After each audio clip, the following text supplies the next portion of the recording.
Alrighty, everybody. Welcome back to the formulajonah YouTube channel for another live stream. Today, we're going to be discussing basically what's been going on over the last couple of weeks and primarily the Sebring 12-hour. We're going to be doing kind of like a discussion report kind of thing over what happened during this historic 12-hour endurance race in North America. And also talking about some other topics as well in the world of endurance racing, as you can tell by our YouTube title here. More on that later on. But first, David, welcome back to the live stream here. If you guys are unfamiliar with who David is, he has been on our live streams before, and he's here to kind of discuss all the endurance racing topics as we talk about this incredible series of motorsport, IMSA, WEC, anything to do with endurance racing. But David, how are you doing as we come out of the 12 hours of Sebring? I'm doing very well. It seems like there's endurance racing going on all the time right now, so it's almost hard to keep up with all the races. But we just had an awesome race in the States at Sebring, so obviously I'm doing great. And news coming out, exciting news coming out lately is also, it's amazing. It's really pumping me up for what is gonna be, again, I'm repeating myself, a great season of endurance racing. So yeah, I'm doing very well. Yeah, it's gonna be it's the 2024 season of endurance racing, and we've said this many times, is continuing to impress us by how great it truly is. And real quickly, as you all may have noticed, we've been covering WEC mainly on the live stream part of things, but we're now starting to branch into IMSA with the introduction of this report of the 12 hours of Sebring. And IMSA is not the only series we will cover when it comes to live streams. We are also planning to do some content on the 24 hours of Nürburgring later this year, which is going to be awesome. But of course, our main talking point is WEC and IMSA now with the introduction of this live stream. But welcome to everybody who's joined so far. We got a lot of new people coming into the channel as well. Huge boost in subscribers, which I have to thank everybody for that. If you are new here, welcome. And if you'd like to see more endurance racing content and you aren't subscribed here, I definitely suggest that you do so. We are making not just live streams, but endurance racing content every single week. Well, we try to with the live streams every single week, but sometimes we can't do it every single week. Anyway, let's move on to the big talking point. The 12 hours of Sebring is now complete. Second round of the IMSA season didn't disappoint. It never does. Sebring has always been a very fascinating and exciting endurance race. Some may even call it the pinnacle of North American endurance races. Daytona is also considered to be that as well. But Daytona happened earlier, Sebring happened just last week, and now we've completed the two biggest major endurance races on the IMSA calendar. David, I first want to get your just general reaction to the 12 hours of Sebring, considering what has happened. You know, it was a very intense race. A lot happened, especially compared to the Qatar 18 12 kilometer we have in the WEC. It was a very different race. Yeah, it definitely was. First off, most of the race was under safety car conditions, so quite, for me, quite disappointing, because obviously I love racing when we just see the cars going, who is the fastest, not Right. all this safety car nonsense. But yeah, Sebring always never disappoints when it comes to racing. Great racing this weekend, this race, and we had big crashes, big lead changes, like new cars coming up with huge amounts of speed. We saw the Acura actually fighting for the win this time, and winning the race, which was a real surprise for me. And Porsche being so slow after their almost perfect, if not perfect, start to the endurance racing season. So yeah, quite a different race than we've seen beforehand. And we saw at Daytona, where it mostly was Cadillac and Porsche. Now it's Cadillac, Porsche, and Acura maybe, and that's definitely a exciting prospect. Yeah, it was definitely an entertaining race, and you did mention as well that most of the race was covered under yellow flags or cautions, and that was because of a few incidents out on track or crashes or a stop from a car or whatever. But ultimately, even though we didn't really get to see that long endurance strategy play out or whatever, it was by far very entertaining. I have to say it was very, very cool. The 12 hours of Sebring, every single year it happens, it never disappoints. And I think why it doesn't disappoint is because when we think about the end of the race, we had Acura and Cadillac, WTR and Chip Ganassi Racing going for the overall lead, and we didn't know who was going to win in the final 10 minutes of the race. 12 hours of racing, remember, and we are down to the final 10 minutes, and we still don't know who's going to win the race. I think the commentators from NBC Sports even mentioned in the final, I don't know, 30 minutes or so, that every single class was the gap between first and second, sometimes even third, was below a second. Every single class, that's GTP, LMP2, GTD Pro, and GTD. And that is just something that is absolutely incredible, and that proves how successful IMSA has been. It proves how competitive IMSA is as well. So it's just awesome to see. But I guess we should start off with the start of the race. A lot of people say like, oh, it was Cadillac that dominated the start and they kind of just continued that. But I think it was not really just Cadillac. We had a lot of competition in GTP. Porsche was not as competitive compared to Daytona, where they were fighting with Cadillac consistently and even beating them. Porsche did challenge for overall victory, especially with the number 7 car and later the number 6. Arguably, actually, all 4 Porsches were in the fight for the overall victory at some stage or another.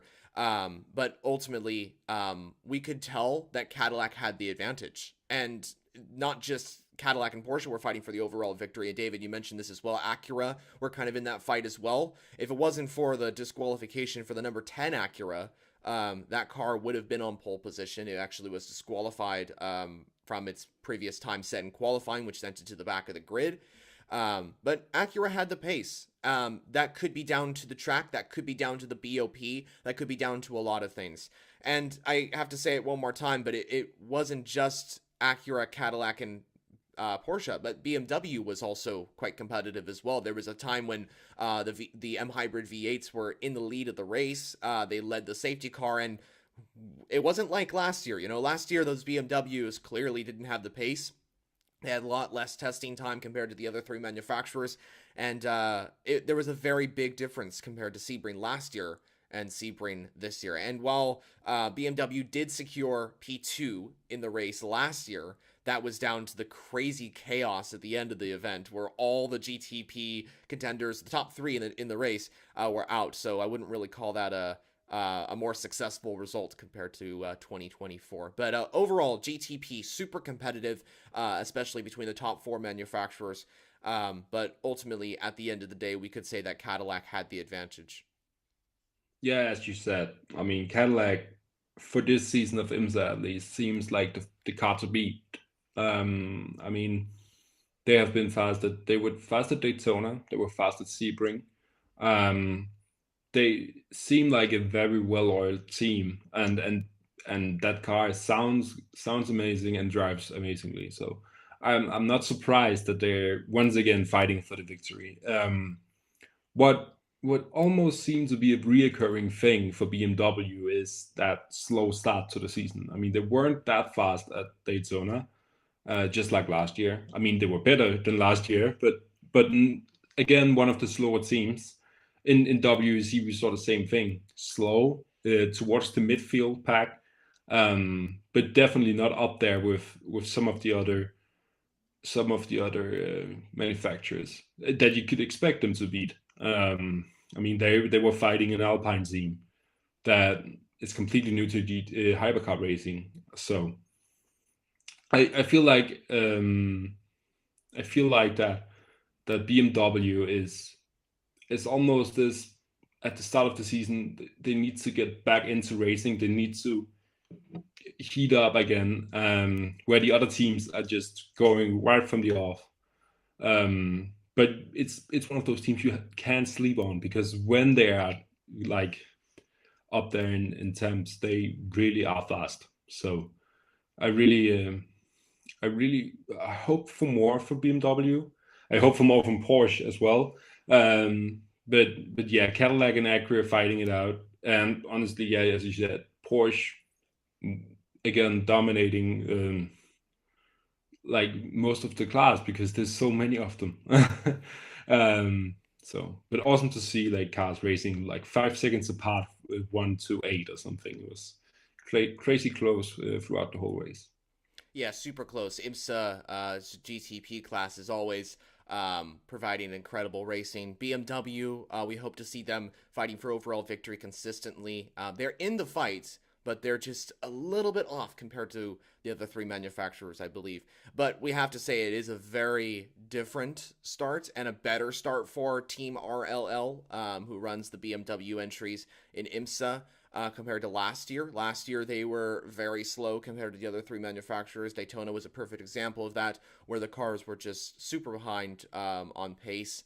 And now they're in the fight. I mean, they were leading the race for a little bit, and they genuinely had a very good opportunity at the end of it to take the win with the number 25 car of Connor De Filippi, who was on an absolute charge at the end. But more on that later.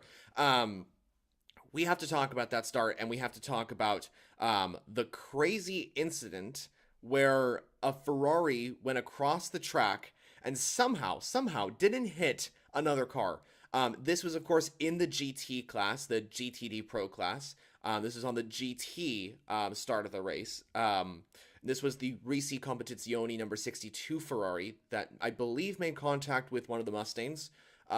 This was Davide Ragon, I believe, at the wheel of the number 62 car, went across the track, saved the car, thankfully, but more importantly, went across the track and didn't get hit by another car. Now, is that down to the professionalism of Davide Ragon, or is that the professionalism of other drivers just trying to avoid, or is that just luck? I would say it's all a bit of both, or all a bit of the three I just mentioned.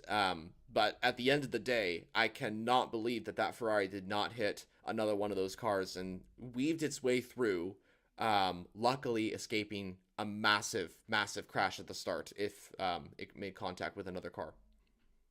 Yeah, it's one of those close calls that we as racing fans love and hate at the same time, because obviously we want to see all the cars finish and all the drivers be safe. But then again, this is what excites us as racers, like driving on the edge all the time. But maybe not that much on the edge. Please stay on course, and then we can, because I think we just lost David for a moment. Hold on a second. Yeah, I believe David may have just, something must have happened, internet issue or something like that, but he just cut out, it seems. Let me see if I can get him back real quickly. That's odd. One moment.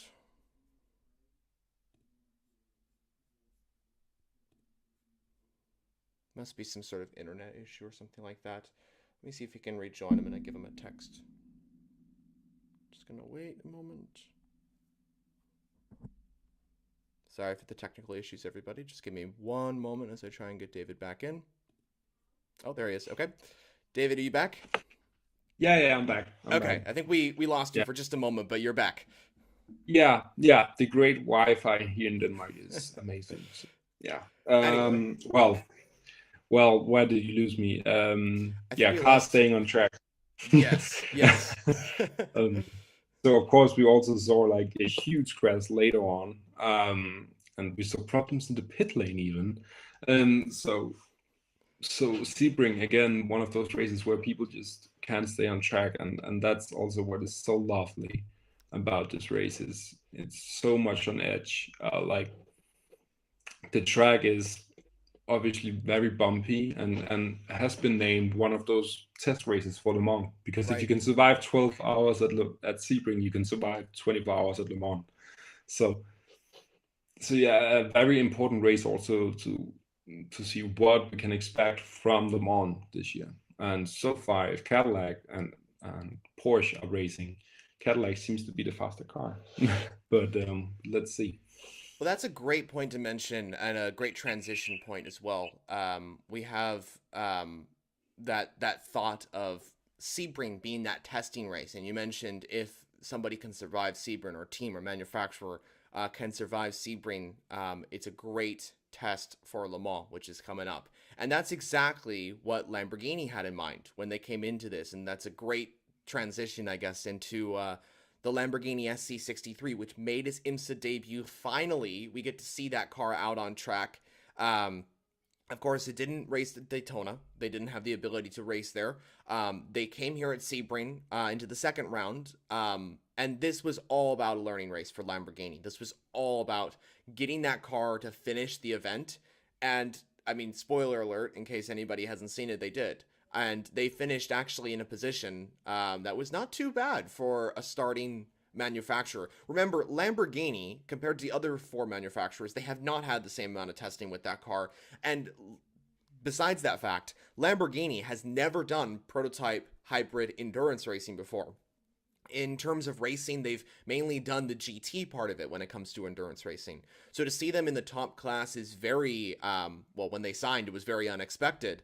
But we have to remember, coming into this 2024 season, they are on the back foot. It's a fact. They are on the back foot, and they won't be as competitive compared to the likes of Porsche or Toyota or Ferrari in the WEC or even Cadillac.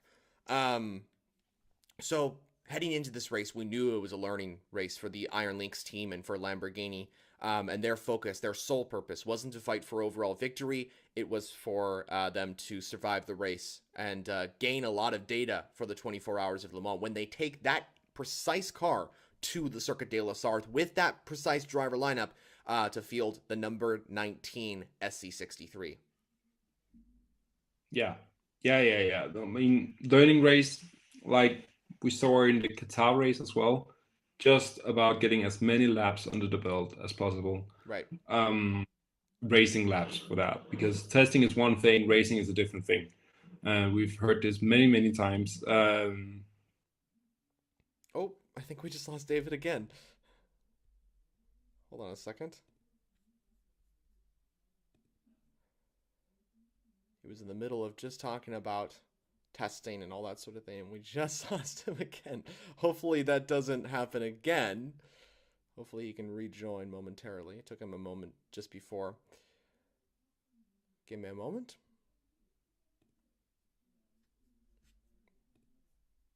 And looks like he's just rejoined. Okay, there we go. You're back, David. Yeah. Well, I'm just going to continue. Okay. Small delay. That's okay. Yeah. As well, like we saw teams like ISATA doing this as well, right. Just about completing as many laps as possible. So it's nothing new to see these new manufacturers coming into a prototype type of racing and struggling a bit for pace. Right. But a very impressive thing is that they actually are competing and they are completing the races with little to no problems, and that's a very positive sign for that car and that team. Yeah, for sure. Lamborghini is definitely in a good place, coming into this. They've gathered the data, they've gathered the testing, they've gathered all that from Sebring. This was definitely a learning race, and they succeeded. So coming into the next race, which they'll compete at, which is going to be the 6 Hours of Imola, considering that car won't race in IMSA until the 6 Hours of the Glen, which is, I believe, after Le Mans. So everything is going to go into the WEC. But yeah, Lamborghini, hoping for them for the best. They finished with a P7 result, I believe, at the end of the day, which was pretty impressive. Of course, they weren't aiming to score many points. They were just hoping to survive.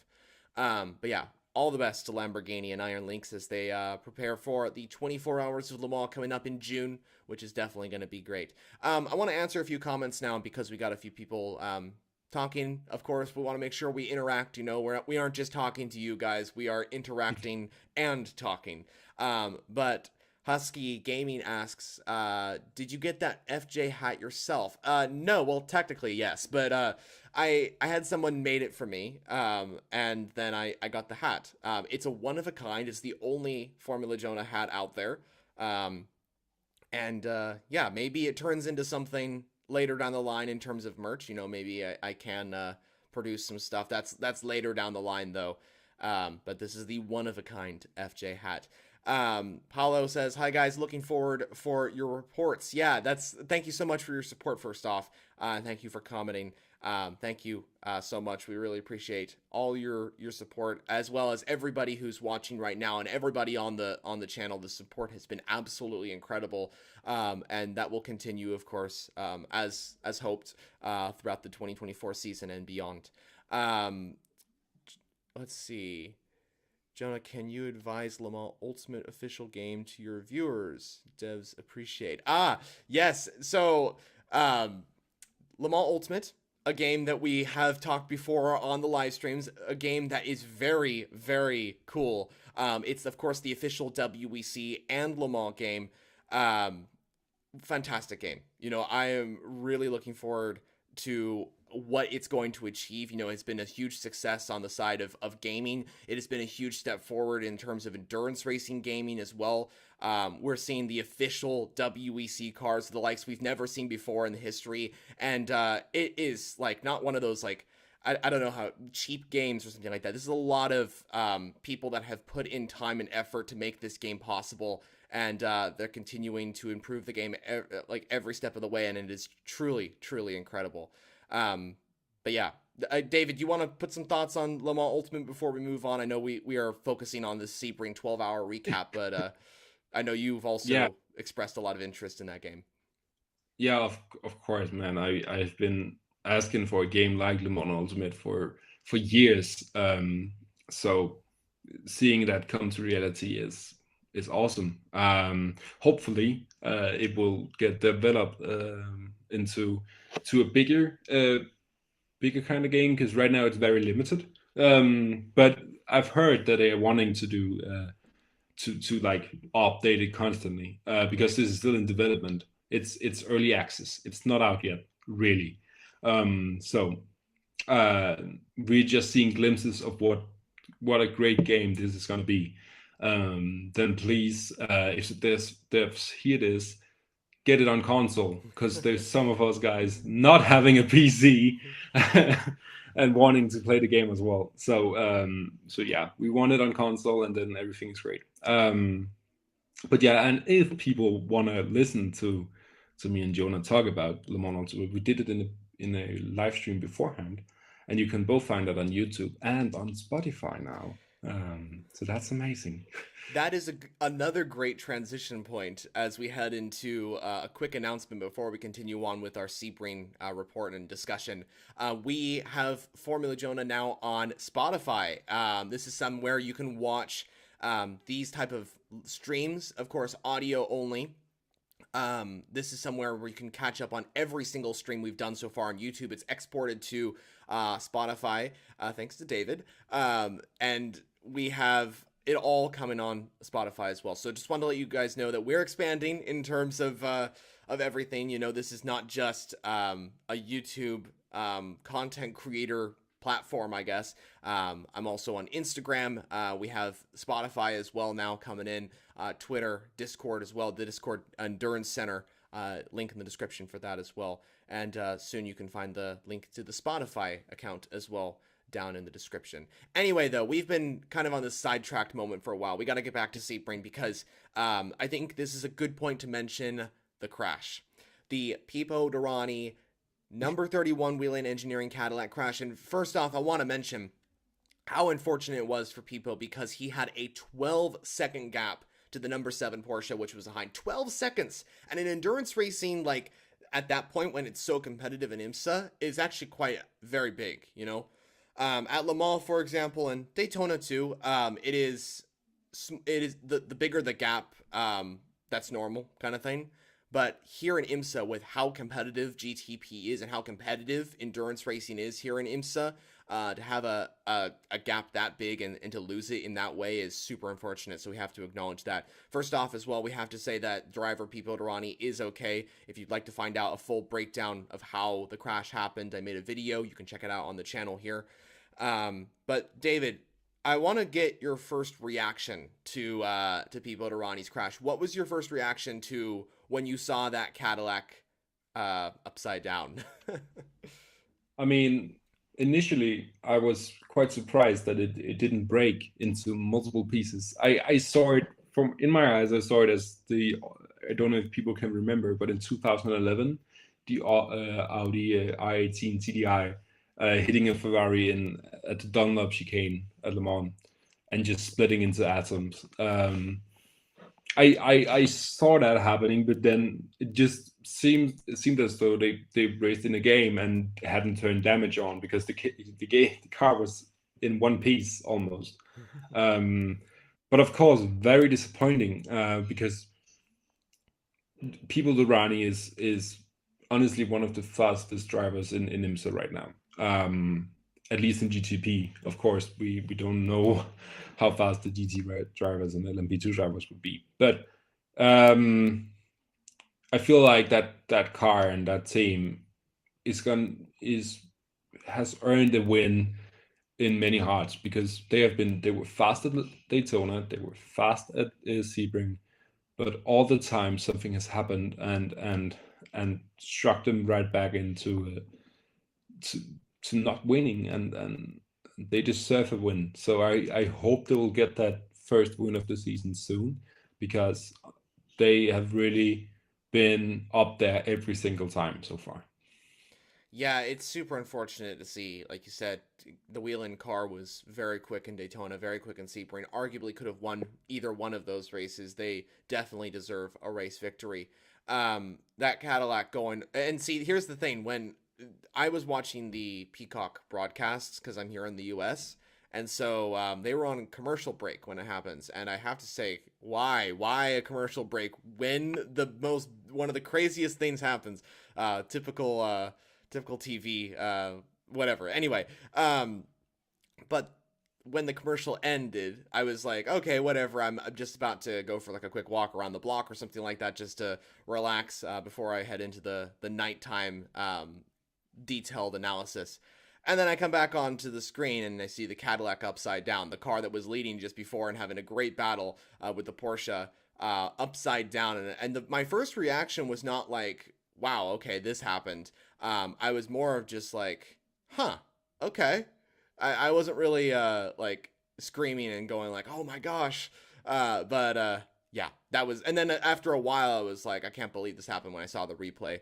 But yeah, super thankful to Dallara and Cadillac. Pipo Derani pointed this out as well. They have built a fantastic car, of course, but we have to remember that safety comes first, and that was what was proved with this crash. You know, that safety came first, and Dallara and Cadillac did an absolutely amazing job, and just proves how safe motorsport is nowadays. Back in the 50s, back in the 60s, we wouldn't have been so lucky.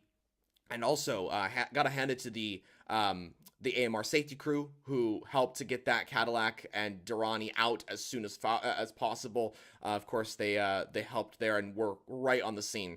So got to say that. And to Sebring as well for putting that tire barrier there. And I kept thinking right after the crash, like, what if that tire wall wasn't there? You know, if it wasn't there, would we be looking at a very different outcome? And of course, I don't want to get into that because it's just scary to think about. But yeah, I'm thankful that Durrani's okay. But of course, at the end of the day, that was the leading Cadillac. That was the entry to likely win this race. And with it out, it was really like, okay, maybe anybody can win this race. You know, it's not really set in stone that one manufacturer or one team or one car is going to win this event. So that's what's so exciting about the 12 hours of Sebring is that we don't know how this is all gonna kind of go around and all that sort of thing. Moving on, though, I do want to mention that we've had some incredible racing in LMP2 and the GT classes as well while the GTP battle was going on, especially as we headed down into the night. I believe it was the TDS Racing LMP2 car and the number 2 United Autosports car, Nico Pino at the wheel, I believe. They split the GT traffic, very similar to move to what Blomqvist and Nazar did at the Rolex 24 earlier. This time at Sunset Bend on the bumpy last turn of the Sebring Raceway. But gotta hand it to those two LMP2 drivers and to Jack Hawksworth at the wheel of the number 14 Lexus in between. I bet he was very scared and just going, okay, keep it just straight, keep it like no contact, because he has two LMP2 cars battling for the overall victory, going around the outside and doing something similar to what Daytona described and showed with Blomqvist and Nasser. But yeah, gotta hand it to those LMP2 drivers, and gotta hand it to the GT field as well, who produce some fantastic racing. And I gotta say, the LMP2 and GT field of endurance racing kind of gets left out when it comes to broadcasting. We've seen this in the WEC, where they've, and no offense to anybody, where they focused primarily on hypercar and the WEC, which is understandable considering hypercar is the primary series, but GT doesn't get a lot of attention, and I think it should, especially considering it's an all new category. But in IMSA, I think that we have to remember that GTP is not the only category. We have LMP2, we have GTD Pro, and we have GTD, which produce some of the best racing we've seen in endurance racing altogether. Yeah. I fully understand, but at the same time, like, we want to see the fastest cars going Exactly. around, and we are obviously like, this is a big, like, this is not a 20 car field. Like, this isn't Formula One. This is racing on the highest level. Not that Formula One isn't, but that in a way that there is 3 races at once in IMSA, 4 races actually, with 4 classes. So it's quite hard for the broadcasters to like show every single battle going on, because there's battles all the time, which also is one of the things that I love about endurance racing, because it will never get boring. There will always be some kind of battle, some kind of race in the race. Like, even back in the days when it only was Toyota really fighting for the win at Le Mans, we still saw great racing in LMP2, great racing in GT classes. So for me, like, almost having to ask for more content and more broadcasting of the LMP2 and GT classes is a very positive sign of how healthy endurance racing is doing right now. Because honestly, for years it has been quite boring to watch the top class in endurance racing, and now it's back and it's flourishing, and I'm really happy. I fully agree with you. Yeah, it's definitely like exciting. We get so much action happening across endurance racing, so much action happening across the entire field of WEC and IMSA and other series as well, that, like you mentioned, it's literally like not possible to gather everything, and that is what is so exciting about this new era, is that there is never a point when it gets like boring where you can't capture the action. Anywho, though, we can talk about that topic and much more for for a long time. But the fact is we got to get down to the final moments of this race, because it was a fantastic battle, I have to say, between Louis Delatrez in the number 40 WTR Acura and the '01 Cadillac. But just before we talk about that battle, I want to mention, and I want to get your thoughts on this, David, 2 cars that I think could have been battling for the overall victory, if something didn't happen. First off, the number 25 BMW. Connor De Filippi was on fire, really, in that final part of the race. He made a move like around the outside of a bunch of cars in GTP. I think it was the I can't remember the first car. It might have been I think it was the 10 Acura or one of the Porsches, and then the 24 BMW. And he overtook them in the first corner, and was already challenging Julian Anlauer in the number 5 Proton Porsche until contact was made, sending the BMW off track. Now, David, if the BMW didn't go off track, and with the performance De Filippi was showing, do you think that BMW could have been a challenger for this overall victory, and maybe even overtook the Acura, and maybe even overtook the Cadillac, considering its tire issues later on? I mean, this reminds me a bit of last year's ending, because at that time it also was a race where every single car could win. This year as well, if BMW had not had that crash or contact, um, then yeah, I see no reason why they shouldn't be able to win the race. Um, they had the pace in the end of the race as well, Right. and that's, I mean, that great drivers, but you have to remind yourself that this is endurance racing, and if you can't get to the line and over it, even for the last second, I think you can ask Peugeot and Toyota how that feels. Then it's not worth anything. So yeah, BMW is. I saw a comment here. BMW is the dark horse this year. They come out of nowhere and then they will be extremely fast.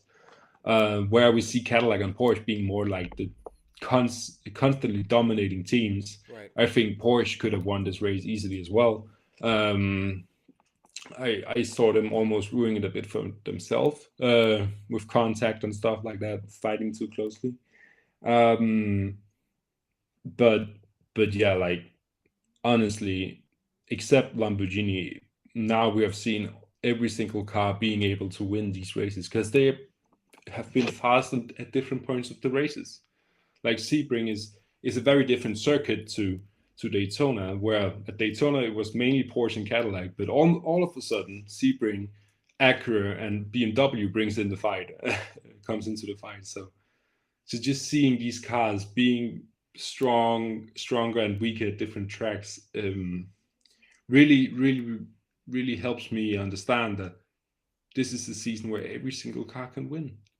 And of course, it comes down to these small details. Is there contact with a Porsche number 5? Is there not contact? Is there a safety car? Is there a Ferrari, or I think it was a Ferrari that people do Riley hit coming into the span of things. So yeah, it's endurance racing at its peak when we talk about these small details that decides the race in the end. Yeah, I fully agree with everything you said there, David, and I think that it's super important to remember that IMSA is so competitive that we have this ability to see all except Lamborghini manufacturers battling for the overall victory, and that's just absolutely incredible. And I guess this is a good point to mention Porsche as well. The number 6 Porsche was in the race lead, contact with the number 66 Acura, Gradient Racing Acura, Catherine Legge. Heavy collision, and then a spin later on. Their race just didn't go good. And before then, we also had the retirement for the JDC Miller Motorsports Porsche drivetrain issue, I believe, for that yellow 963, or the banana yellow 963 as we call it. But yeah, if they were challenging for the podium, the JDC Miller car, very strong pace, and it's unfortunate to see that car out of the race when it had very strong pace. So the race lead was mainly between, or the battle for the race lead was mainly between the number 7 Penske Porsche, which was still in the hunt, but at the same time wasn't really in a good position compared to Cadillac and Acura towards the end. But I have to say, this is where I bring in the second car that could have won the race if a certain circumstance didn't happen. The number 5 Mustang sampling Proton competition Porsche, Julian Andlauer.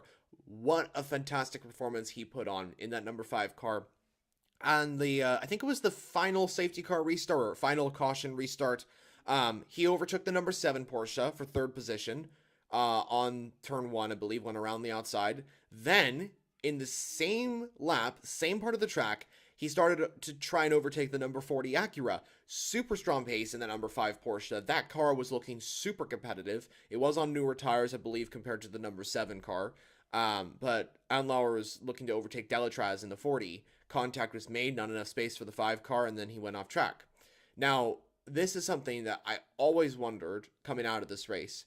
If the number 5 car, instead of going side by side at turn 3, I believe it was, with the number 40 car, which the car eventually went out onto the gravel, instead of that happening, if the car would have stayed right behind the 40 Acura and waited till that straight, which was coming up, and then overtook the Acura into the hairpin, would we have witnessed a different race winner of the 12 Hours of Sebring? Would the number 5 Porsche would have won this race? Would Proton Competition take that car to victory?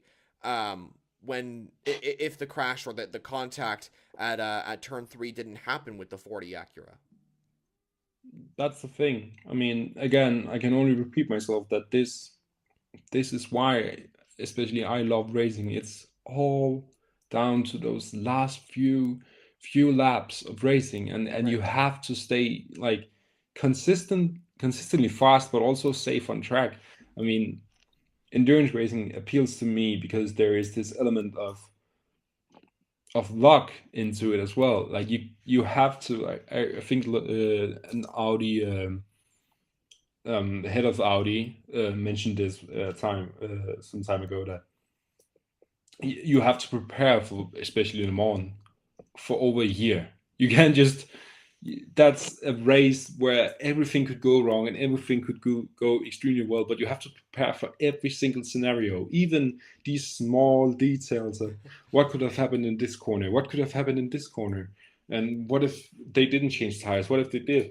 Like it's always down to these small details in some way. Like it's not people Durrani leading by 30 seconds and saying, "Oh, the race is done now. There's 6 hours left, but nobody's catching him." Honestly, everybody could catch him. That's also why I love the BOP. It's because now every single car can win if they are competitive. I mean, Of BOP course, yeah. isn't going to help Lamborghini be the absolutely dominating car in the championship, but it's helping for us to see all these different cars within a chance of winning if they do their jobs well. So yeah, like once again, just down to the details. One of again Sebring having a great finish to the race. I lost it a bit because of all the safety cars, and that's a thing that I don't especially like about IMSA is that it always takes such a long time for the safety car periods to end. They're very long when they're there, and they start by almost nothing. Where in what's in WEC they have this full course yellow virtual safety car system that really helps on that. So and the lead is kept. I mean, it's not like you lose the lead just because there is a car parked inside the pit lane. So that also helped me at Daytona because I love Porsche and Porsche won that race mainly also because of safety car situations. But yeah, like it's both a great thing and a bad thing. But for me, it stops some of that great racing and stops the development of the team to like say, okay, people already have a 12-second lead, and all of a sudden none of that matters because the safety car came. Yeah. Then why why work for it? But yeah, I think IMSA have some great things there, but also WC have the great things. So it depends on what you like. Yeah, you make a good point there, and I think the fact is that not every organization or motorsport or whatever is perfect. You know, there's no way we can um there's no way we can be perfect. You know, there's no way a series can be perfect. There's always going to be downsides. You know, this channel is not perfect. I have some downsides as well. I have some upsides, all that sort of thing. That's just who we are as humans. So anyway, I think we got to mention that final battle between Acura and Cadillac for the race lead. Very important battle that we had there. And Delatraz trying to overtake Bourdais in the number 01 Cadillac in the final 15 minutes. You know, that was super intense. And when we speak about IMSA being so competitive, I think and so like last minute kind of thing, when we speak about Sebring being like not over until the very last lap kind of thing, this is a perfect example of that. Bourdais was looking very strong in that 01 Cadillac, but the tires were not doing so well. And Acura really like was just like, okay, let's go, or WTR in this case, told Delatraz, okay, let's go get him. Let's go get Bourdais. And basically that was the end of it. And I do want to mention as well the BOP. I'm going to put this out on the screen right now. So what we have here is the BOP graph for Sebring. And basically, Acura, this is where I kind of wanted to mention things. Acura got lost a lot of weight compared to Daytona, and so that meant that with a track like Sebring, with corners like Sunset Bend, um, the Acura could go very well on because it didn't have as much weight. Weight is a very important factor at Sunset Bend, for example, because of how long the turn is. And so with Acura, this was a huge benefit for them, and they could be able to challenge the likes of Cadillac and Porsche, for example. Um, and so this was huge. We were able to see Acura fight for overall victories, or at least get in the fight compared to Daytona, where it wasn't as competitive. The cars weren't as competitive as the Porsches and the Cadillacs, for example. But in general, Acura, very strong pace, and Delatraz was hunting down that number 01 Cadillac. Yeah, yeah. Strong pace, strong finish. One of those times where again you can't really sleep on the finish. You can't just say, okay, yeah, it's the lead is the win is done. Like 30 minutes left of the race. No, it's all up in the air for who's gonna win. So yeah, I think we saw, like, I mean, Porsche has been nerfed a bit. Um, and stuff like that also being a fact of the matter. But yeah, I agree with you. It has been a great race. Acura came back into racing for the lead, and they came with one of the highlights for me of the season so far. I think Sebring always brings this exciting endings to race, especially in IMSA because of that safety car rule. Um, I remember when we still had the DPI racing, it also came down to the wire.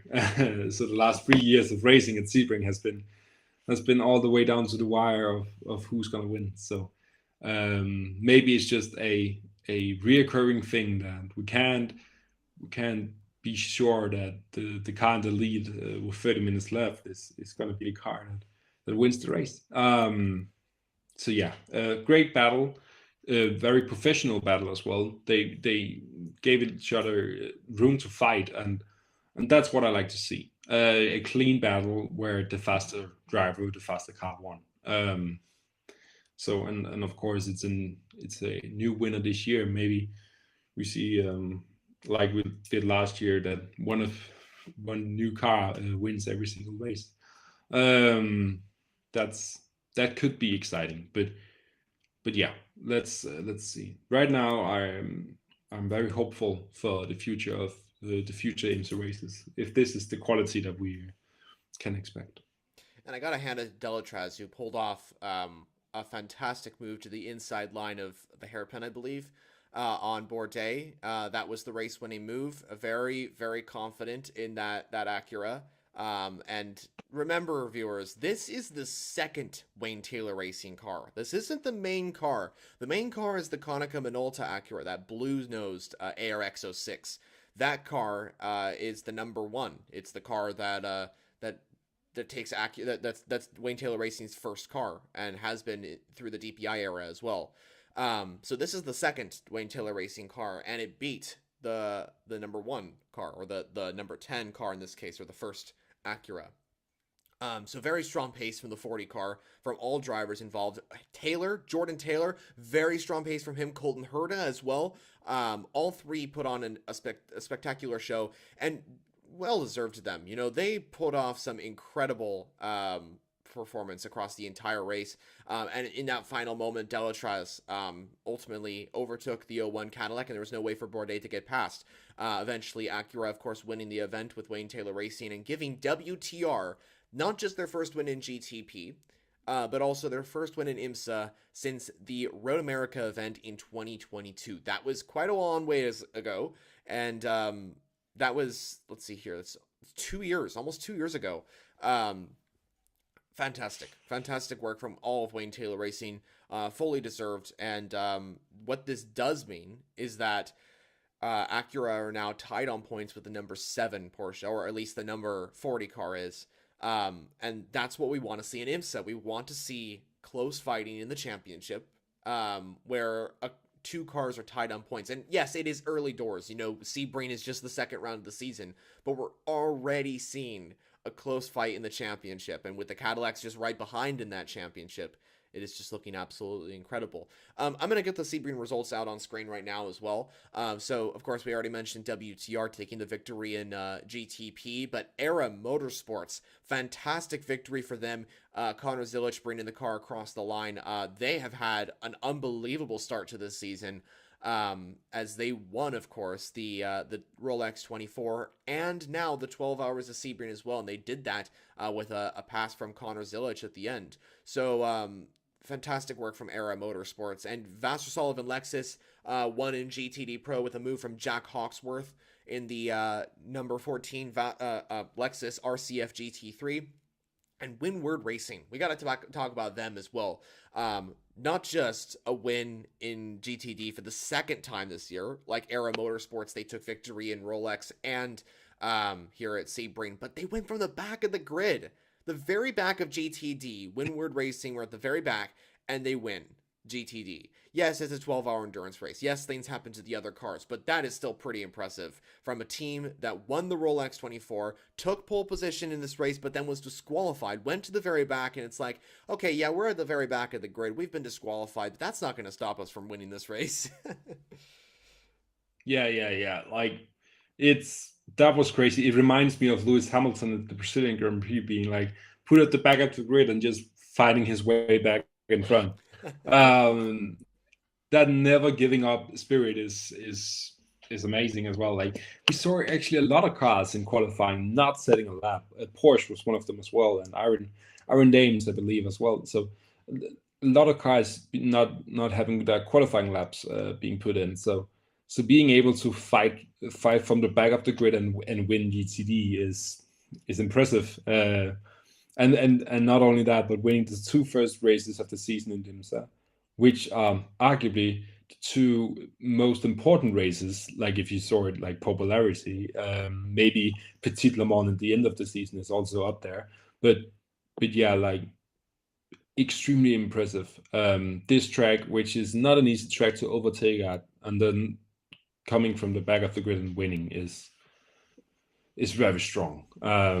It's very, very strong. And also Era Motorsports just being up there fighting with the big boys, like I can't remember, United Autosports, the Motorsports. Yep. Just beating those kind of teams is not easy. They're well-oiled teams, very professional teams, and then Era Motorsport just coming in saying, hey, yeah, we want to win, and then doing it is quite crazy. Also Lexus coming.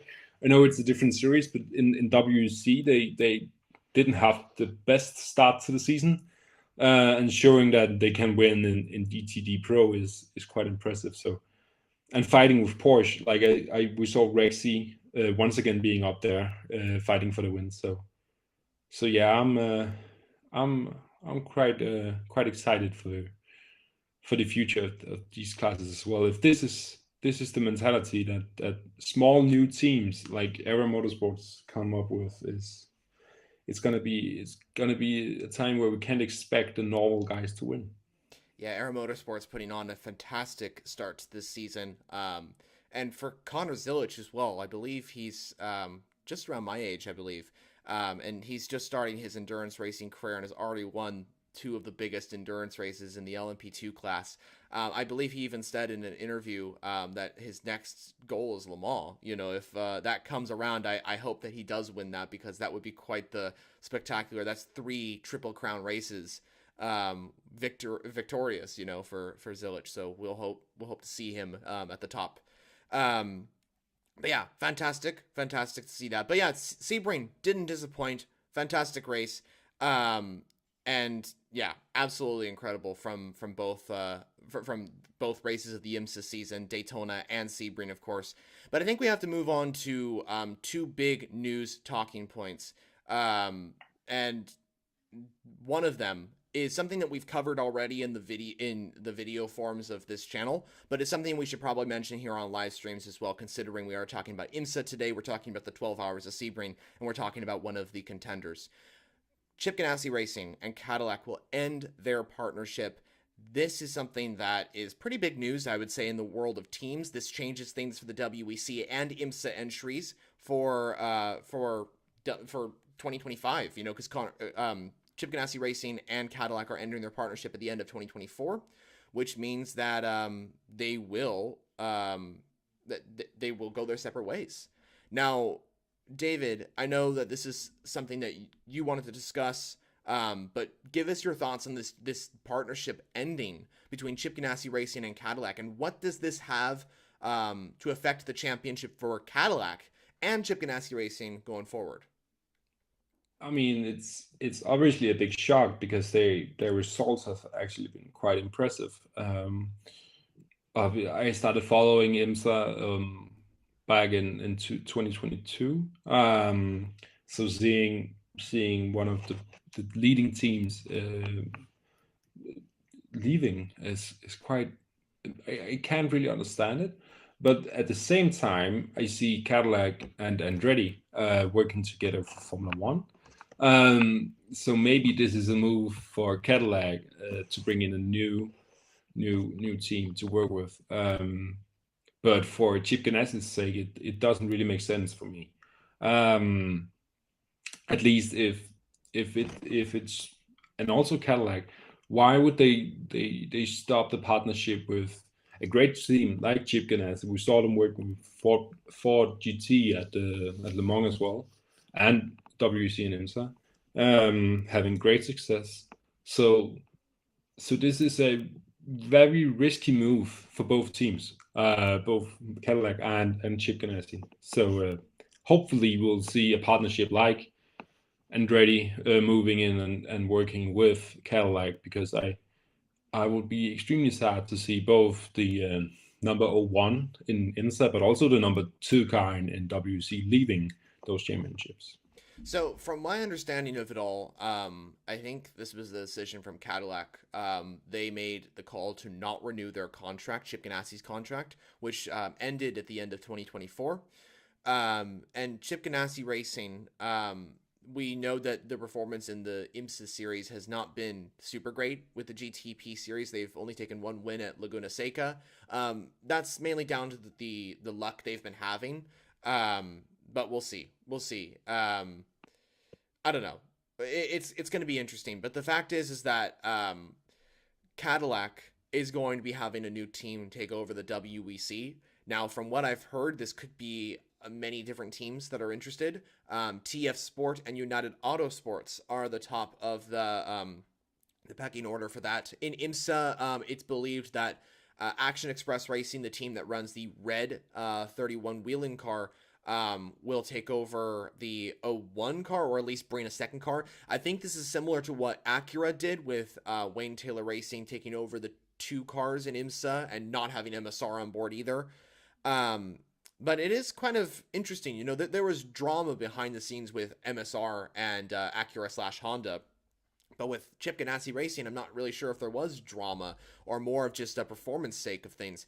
For Chip Ganassi Racing, it remains uncertain whether their future in endurance racing will continue or not. Maybe they'll focus on IndyCar only. Maybe they'll look to a different team. I believe someone on the side of high up on motorsport mentioned that potentially Chip Ganassi could be partnering with another team in WEC and IMSA. The question is what team, and I was talking with a lot of people on this, of like who could be the team that Chip Ganassi, or the manufacturer that Chip Ganassi Racing goes with. And for me, one of the big options for them could be two. I think two reasons. Ferrari could be one. A Ferrari IMSA entry. Ferrari have stated that factory cars are not really a thing for IMSA. They aren't going to be focusing on factory entries. On the other hand, privateer teams could be coming over. Maybe this is Risi Competizione, maybe this is AF Corsa, but I kind of see Chip Ganassi Racing potentially making a deal with Ferrari. Now, this is a big move and very unexpected, if you ask me.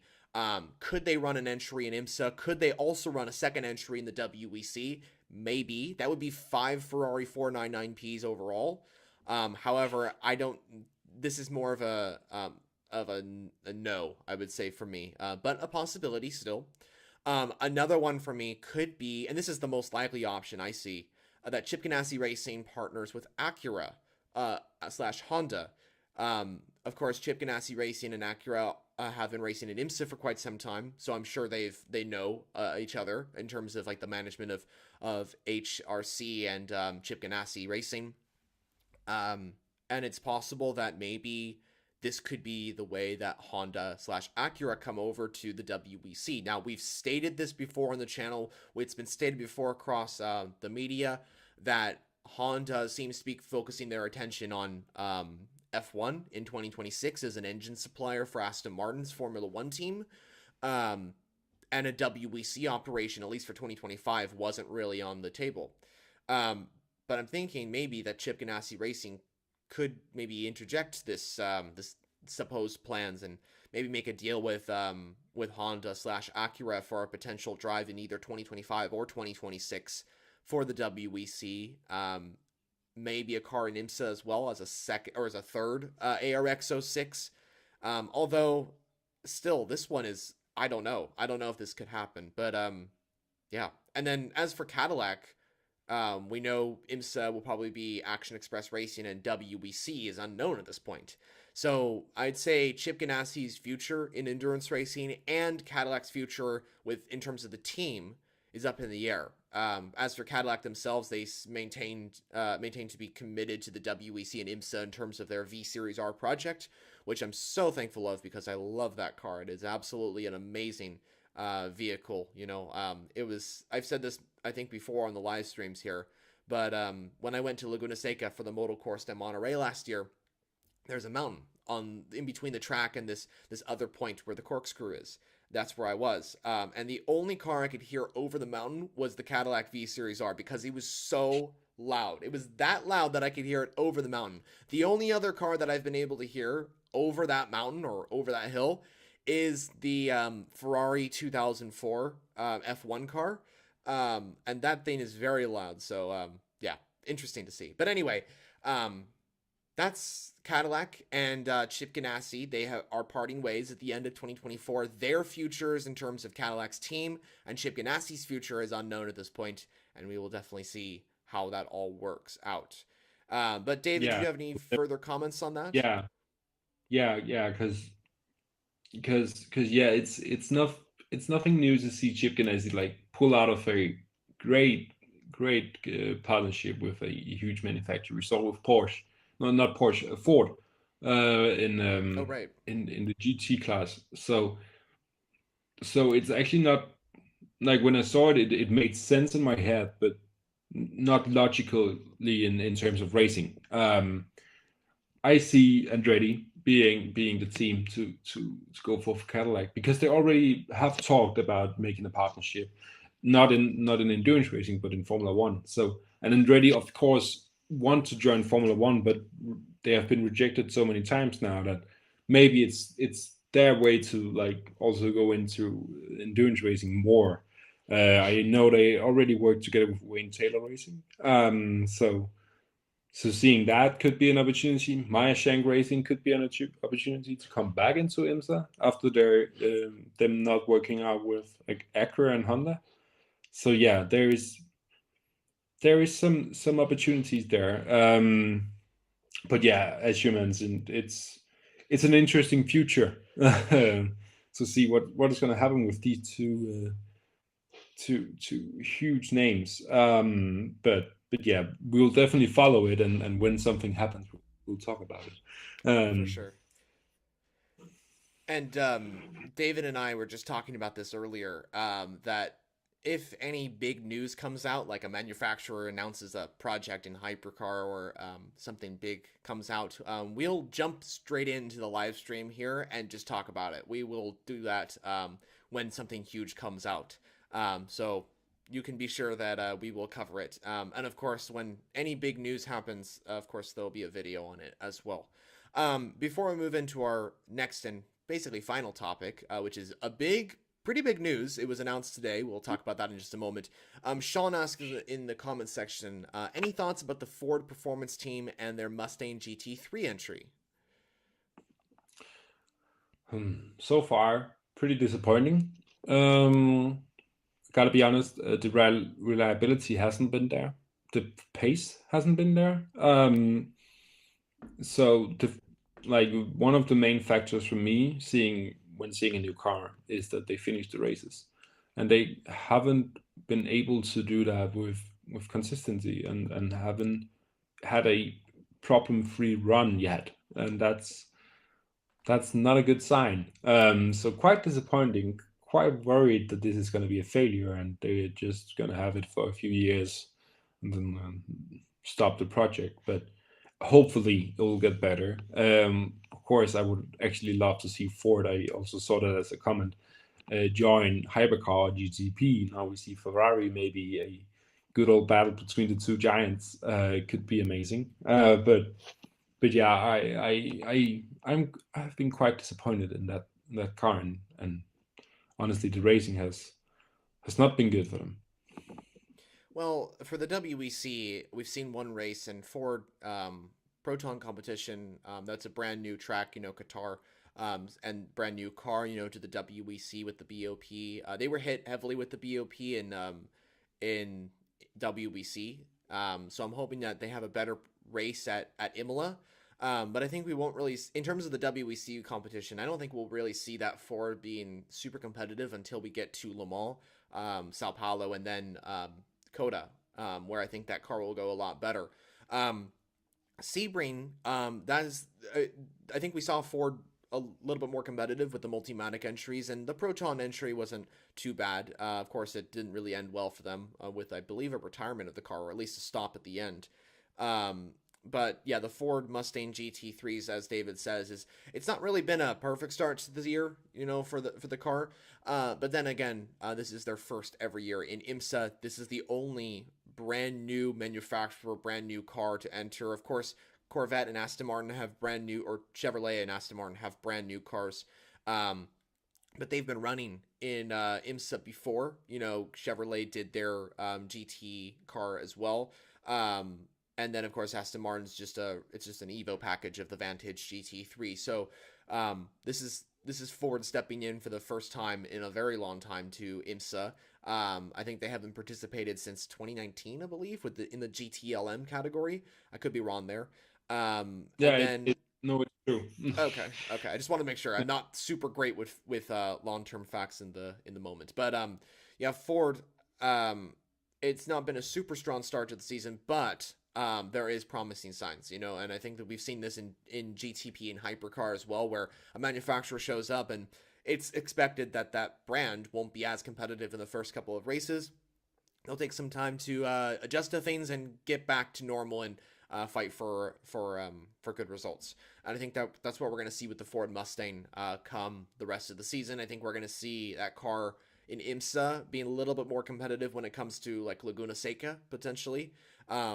And we'll see how that goes. But yeah, I'm hoping for the best for Ford and their Mustang GT3 as someone who really likes Ford as a brand, someone who is American as well. It's an American brand. I want to support them. So we'll see. We'll see how it goes. But anyway, we need to get into our talking point, the final talking point, which is Sebastian Vettel announced today is testing the Porsche 963. Now, this is quite exciting news, and I'm going to bring up a graphic so you have actual proof. Vettel, here he is, right here, testing the 963. That's him in the car. He is going to be doing a part of the 36-hour test with Porsche Penske Motorsport at the Aragon circuit, I believe, in Spain later on. But he has done a shakedown at Porsche's test track in, I believe, Germany.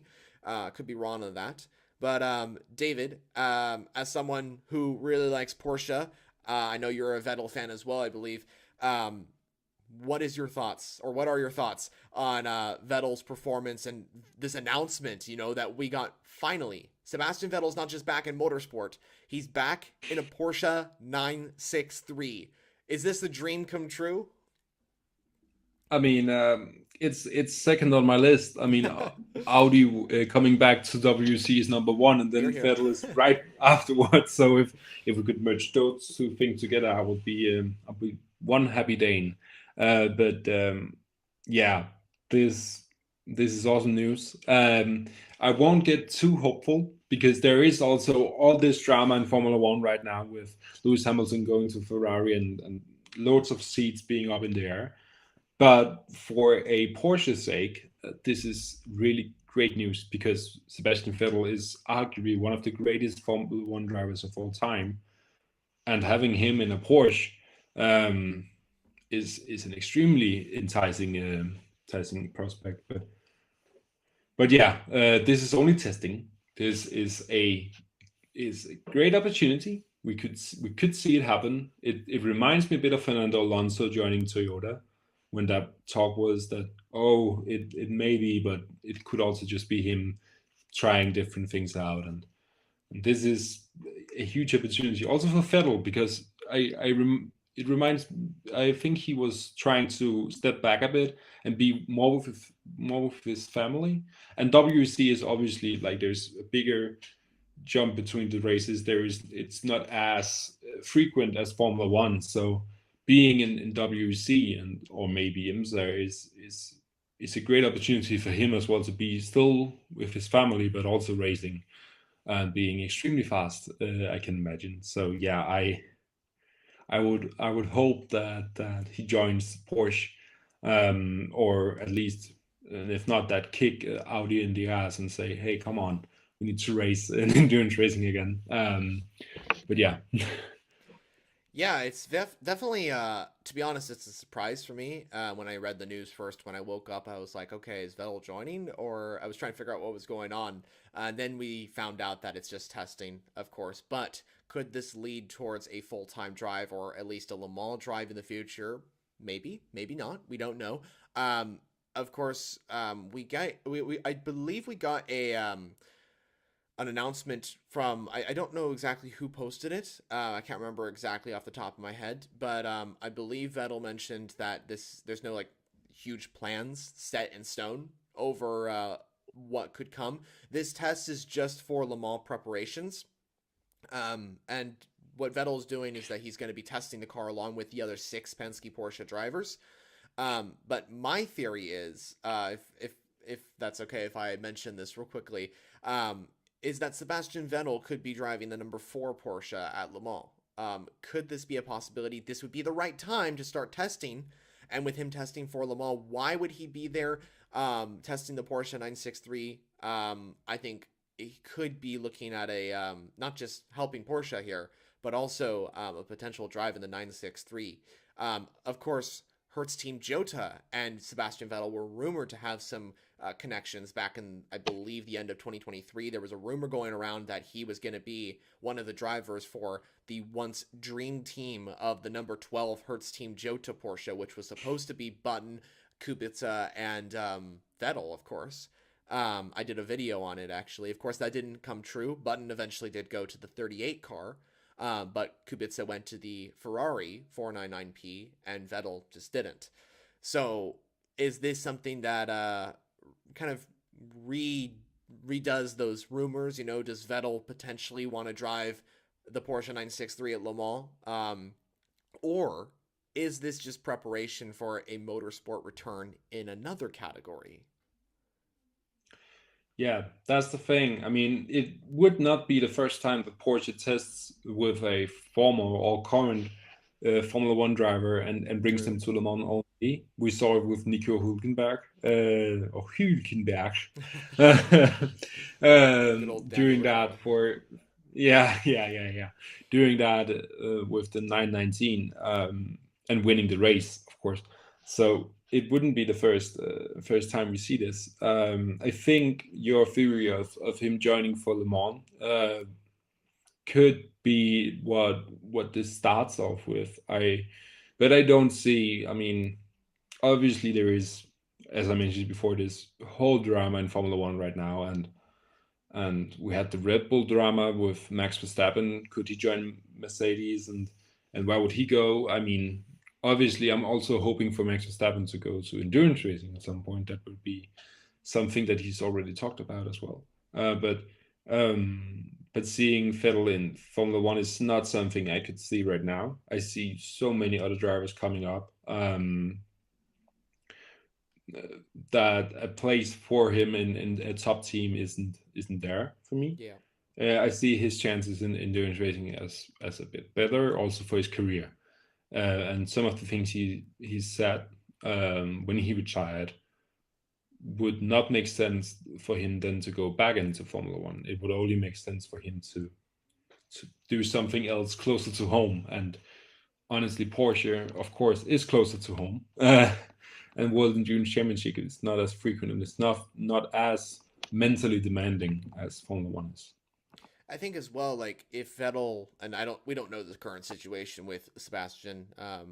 If he wants to spend time with his family, if he wants to be home, I think endurance racing would be more where he's at. It's something new. It's something different.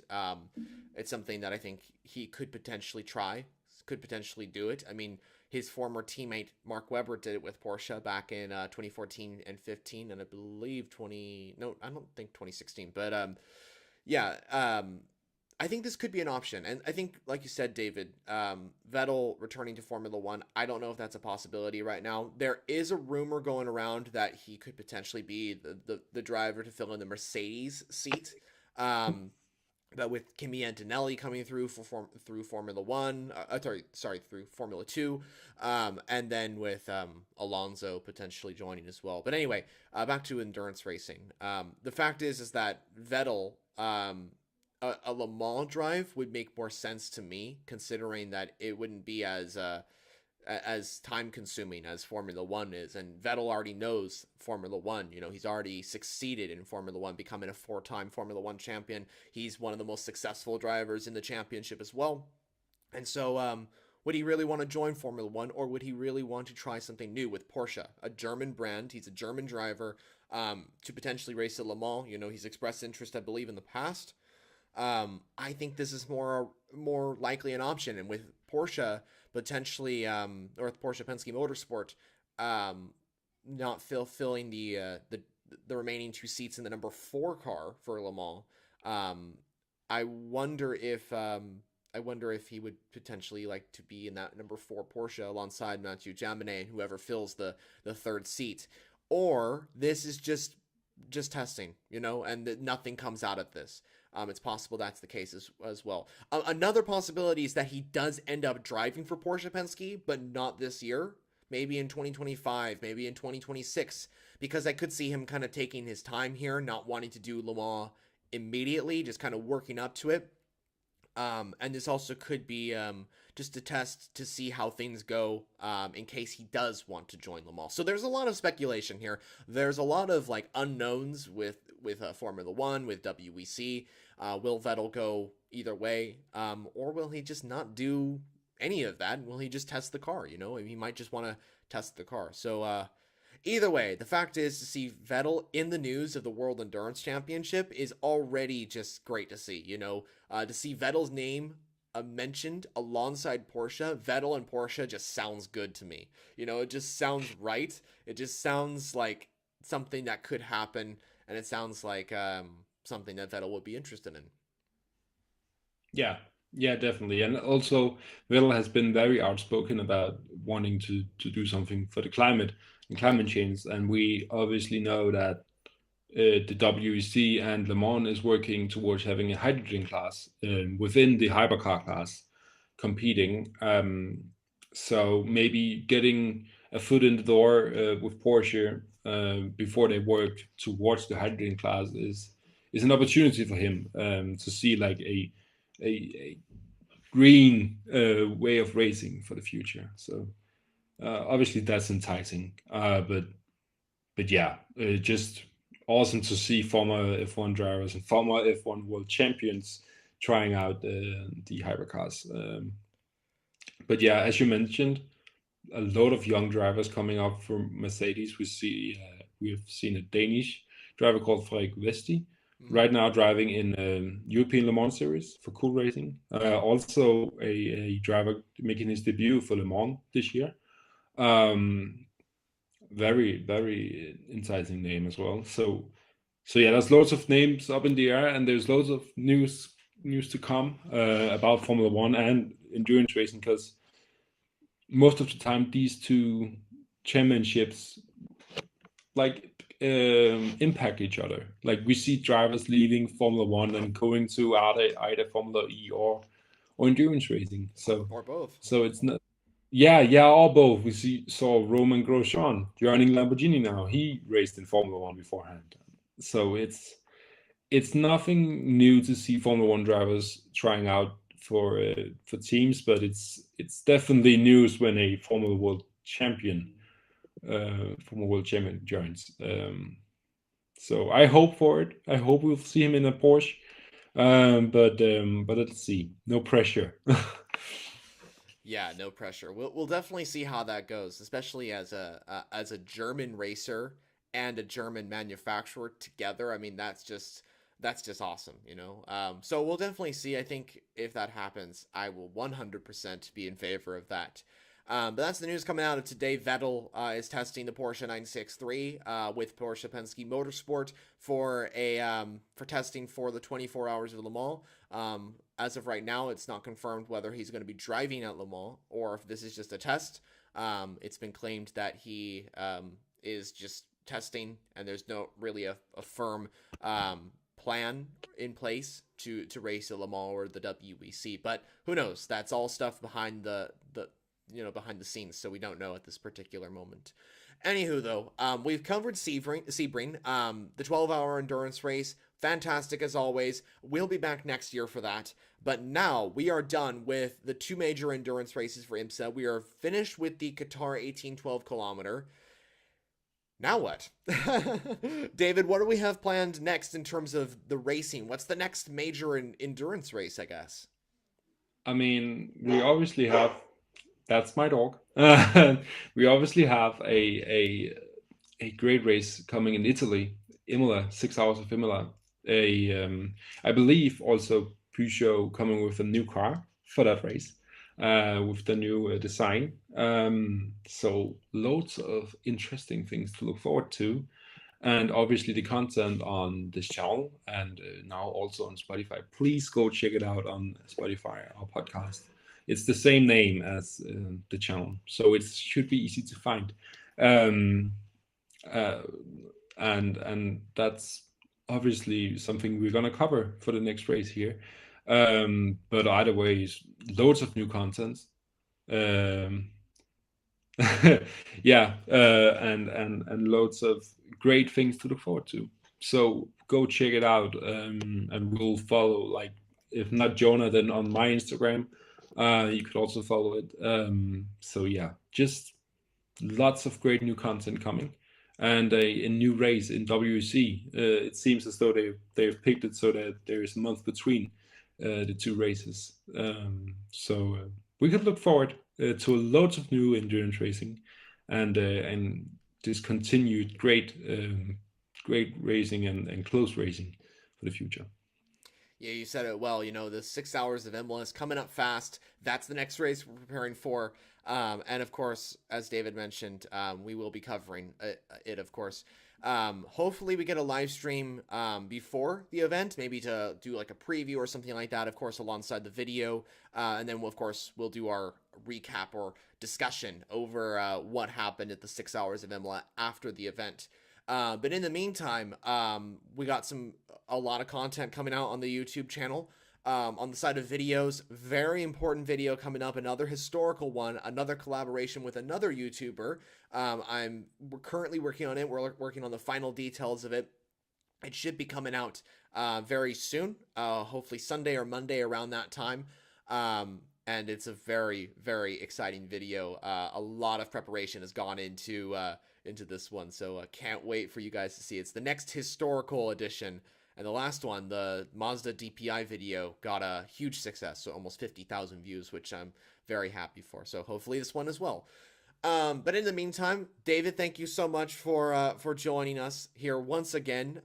David and myself, again, will be back for the 6 hours of Imola heading at the final part of April, and not just for the 6 hours of Imola, but also for the Acura Grand Prix of Long Beach as we branch into IMSA content. The Long Beach event of IMSA is also on the same weekend, so we'll try and do some coverage on both of the WEC and IMSA in terms of the live streams. Content on videos will continue as always. And like David mentioned, and like I mentioned, definitely go check out our Spotify account as well if you want to watch more of these or actually listen to some of the stuff we talked about. And if you're listening on Spotify right now, thank you so much.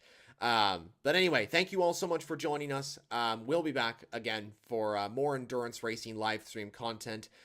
If a big news story comes out, of course, we'll jump on and do a live stream with our immediate reactions. There is a lot to discuss when it comes to endurance racing. But again, thank you so much for joining us. I've been Formula Jonah. That's David. And we will see you all in the next one. Have a great day. And